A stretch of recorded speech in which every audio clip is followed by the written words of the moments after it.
S H Urdu story دیکھنے والوں کو السلام علیکم پیارے دوستوں، اگر آپ میرے چینل پر نیو ہے تو چینل کو سبسکرائب کریں۔ چاچا چمن محلے کے سب سے کنجوس آدمی تھے۔ ان کے گھر کوئی چلا تو اس میں گفتگو کے بعد سوچتے، چائے تو نہیں پئیں گے نا، نقصان دہ ہے۔ آج شربت تھوڑا گرم ہی چلے گا کیا؟ کیک بسکٹ والی دکان ابھی بند ہے، کیا کروں؟ سموسے والے تو ابھی تیل گرم کر رہے ہیں، کافی وقت لگ جائے گا، آپ کہاں اتنی دیر بیٹھیں گے؟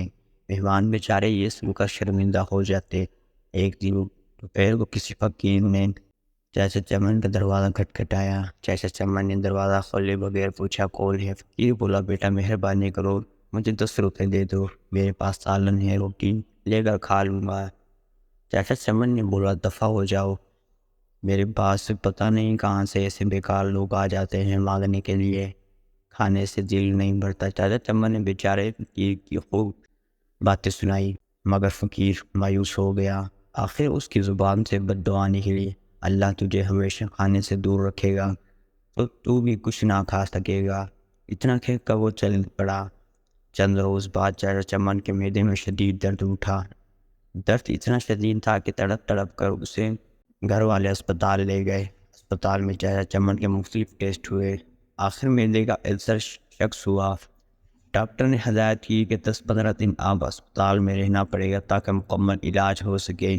اسپتال سے گھر واپس آئے تو کمزوری نڈال تھے، بہت برا حال تھا، کوئی چیز ہضم نہ ہوتی، دہی کھاتے تو الٹی ہو جاتی۔ ڈاکٹر کے پاس جاتے ہی وہ کہتا بد ہضمی کی ہے، ٹیسٹ کرواتے تو سب ٹھیک آتے ہیں۔ دوا باقاعدگی سے استعمال کرنے کے باوجود طبیعت سنبھالنے میں نہیں آ رہی تھی، رنگ پیلا پڑ گیا، تھوڑا سا کھانا ہے تو الٹی ہو جاتی۔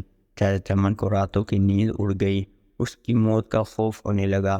ایک رات سوچتے سوچتے اس سے نیند آ گئی۔ عوام میں اس نے دیکھا کہ پلاؤ کی دیگ کے قریب بیٹھا ہے اور چاول بانٹ رہا ہے۔ صبح اٹھ کر اس چاچا چمن نے اپنے گھر والوں کو خواب سنایا۔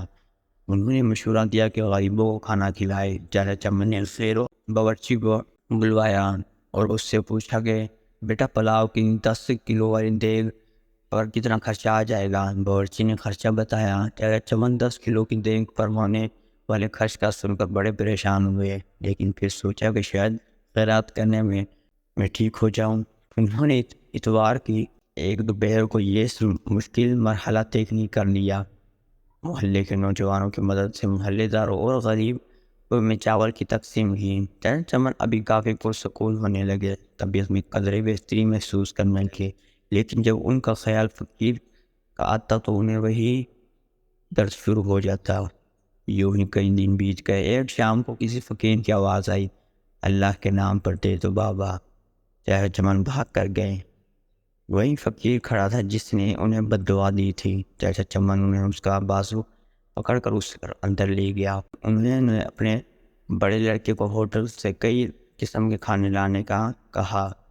کچھ ہی دیر میں لڑکا ہوٹل سے شامی کباب، بریانی، قورمہ، روٹیاں اور آئس کریم لے آیا۔ چاچا چمن اور فقیر نے پیٹ بھر کر کھایا۔ جاتے وقت فقیر نے بہت خوش ہوا۔ ایک ہفتے کے بعد علاج چاچا چمن میں بہتری اور صحتیاب ہو گئے۔